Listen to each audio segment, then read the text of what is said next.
ชีวิตមានសើចមានជុំធម្មតា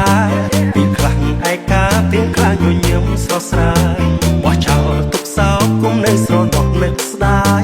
ខំប្រឹងជីកាយរកត្រូវដាសាជាថ្មីកុំខូចចិត្តទួតែសំដីអ្នកដទៃខំប្រឹងរឹងមាំខ្លួនឯងត្រូវកែច្នៃមានសុខកុំខ្លាចគេថាយ៉ាងកាឡៃជីវិតយ៉ាងខ្លួនឯងต้องខាត់ឲ្យវាមានន័យប្រឹងជីវិតវាចឹងឧបសគ្គមួយនឹងប្រឹងទៅគង់តែបានជោគជ័យ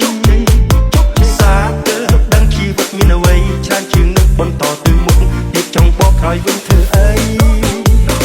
ឈើត្រាំទឹកខែណាមួយនឹងឆាប់ពុកកុំរួបមានទុកប្រយ័ត្នជីវិតឆាប់ខ្លីអាចបដូរផ្លូវតែកុំបដូរក្តីស្រមៃតាមយកភាពជោគជ័យបន្តដំណើរទៅទៀតជីវិតមានសើចមានជុំធម្មតាពេលខ្លះឯកាពេលខ្លះញញឹមស្រស់ស្រាយបោះចោលទុកសោគុំនៅស្រណោះនឹកស្ដាយខំប្រឹងជីកាយរកផ្លូវដាសាជាថ្មី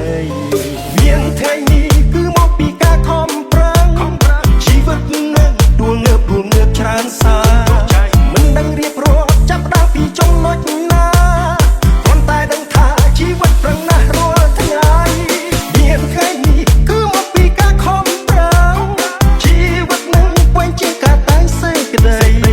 ជីវិតផ្លាស់ប្ដូរដោយបាត់បែរទុកពណ៌ថ្មីទួលជោគជ័យពេលដែលយើងស្គាល់ខ្លួនឯងផ្លូវជីវិតវាពិបាកលំលាក់កាច់កោរៀបចំផ្លូវដើរកុំឲ្យជីវិតជាប់ផុងដួលត្រង់ណាត្រូវងើបត្រង់នោះ No matter how bad the storm ដោះស្រាយបញ្ហាអ្នកតែ stay strong គេសរសើរត្រូវភ័យគេស្ដីថាត្រូវគិតបត់បែនឲ្យទាន់ពេលដល់ស្មារតីនឹងគំនិតកំពុងលើសំណាក់កំតាមព្រំលិខិតផ្លូវចិត្តផ្លូវឆ្ងាយត្រូវតែសប្បាយ